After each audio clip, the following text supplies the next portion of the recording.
último jogo, o Bruno Henrique foi na zona mista e falou que teve uma conversa com você e pediu para ajudar o Flamengo numa posição que não fosse de 9. Ele até hoje, no intervalo, retificou um pouco, enfim, esclareceu um pouco mais a situação. Mas eu queria entender como é que foi essa conversa de vocês e por que você optou hoje por começar com o Bruno Henrique de mais centralizado, né?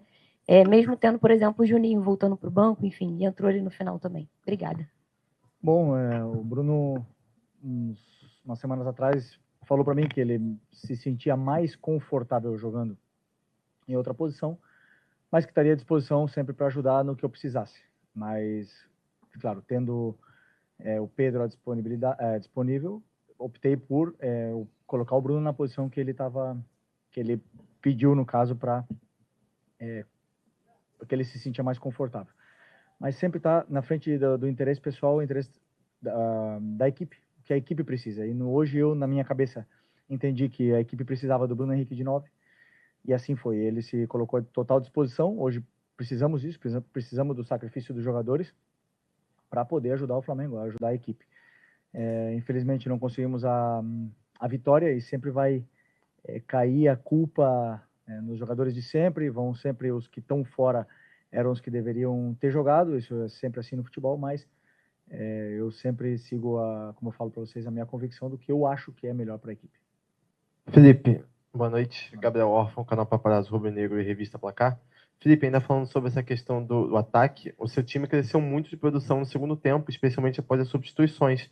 Você entrou com o Alaciano, no fim você acabou colocando o Juninho junto, e ambos tiveram uma boa atuação, ao menos do meu ponto de vista. Queria saber o quanto isso impacta na sua decisão de escolher o time para os próximos jogos, jogadores que entenderam que talvez fosse uma oportunidade de ouro para eles, e o Wallace, mesmo depois de toda a polêmica que teve recentemente, entrou muito bem, o Juninho, com pouca minutagem, também entrou muito bem, então o quanto isso influencia na sua decisão para as próximas partidas? Os jogadores, eles estão sempre tentando demonstrar para o treinador no campo, durante o jogo, durante os treinamentos, que eles estão à disposição, estão num bom nível para poder ajudar a equipe, né? Eu sempre tenho muita informação, eu vejo todos os treinos, eu vejo tudo o que eu acredito que os jogadores me passam de mensagem no campo para depois eu poder tomar as melhores decisões. Sempre que um jogador entra e entra bem e a equipe melhora, ele se credencia sempre a poder ter mais minutos. Felipe, boa noite. Mauro Santana, do canal Mauro Santana. De que maneira trabalhar o time, já que daqui a 3 dias tem um jogo decisivo, importantíssimo, que vai ditar o destino do Flamengo na Copa Libertadores, para não deixar que essa derrota, da maneira como ela aconteceu e pela atuação da equipe, que isso não contamine o time diante do Racing em Avejaneda? Bom, você falou bem, temos que esquecer rápido, né, a derrota, corrigir os erros do que aconteceu. Realmente fizemos um primeiro tempo muito... Você acha que essa partida que acontece no intervalo entre os dois jogos, o Flamengo vai ter que correr lá em Avejaneda também, acaba que inconscientemente o jogador ele acaba entrando, se preservando um pouco mais no jogo, tirando um pouco mais o pé, até com medo de sofrer uma lesão, de se machucar e ficar fora de uma semifinal e quem sabe até de uma final de Libertadores, caso o Flamengo passe? Queria que você falasse um pouco sobre isso. Bom, pelo menos eu quando jogava, nunca, jamais. Eu entrava no campo e dava a minha vida independente do adversário que tinha pela frente. E eu acredito que eles também. Como eu falei, o jogo hoje, nível técnico, domínios, passes, até mesmo atacar ao espaço, coisas que a gente fez muito menos e pior do que a gente vinha fazendo nos últimos jogos. Isso deixou o Fortaleza mais confortável no campo, cometemos cada vez mais erros e demoramos para entrar no jogo. Quando entramos no jogo já estava 1-0 para o Fortaleza, não entendemos rapidamente onde eles estavam deixando os espaços e somente no segundo tempo onde a gente fomos criar chances mais claras de gol. Mas não acredito que tenha sido por não colocar o pé, como você fala, senão simplesmente pelo contexto do jogo que aconteceu hoje. Felipe, aqui, ó. Luiz Eduardo Gomes, TVC Esporte Clube, prazer estar falando com você.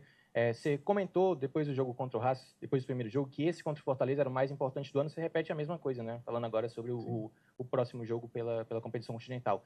Eu queria que você falasse um pouco sobre o aspecto físico, porque o Flamengo saiu atrás no placar, não conseguiu pelo menos um empate. Eu queria saber o quanto que isso pode interferir para o duelo pela Libertadores, até porque o Racing não joga nesse final de semana, descansa até a próxima decisão. E se de alguma forma você foi surpreendido pelo Fortaleza na postura, ou realmente era isso que você esperava, marcação aguerrida, um time forte na marcação, que apostasse nos contra-ataques, se de alguma forma você foi surpreendido, pelo menos naquele início de jogo? Não, nenhuma surpresa, zero.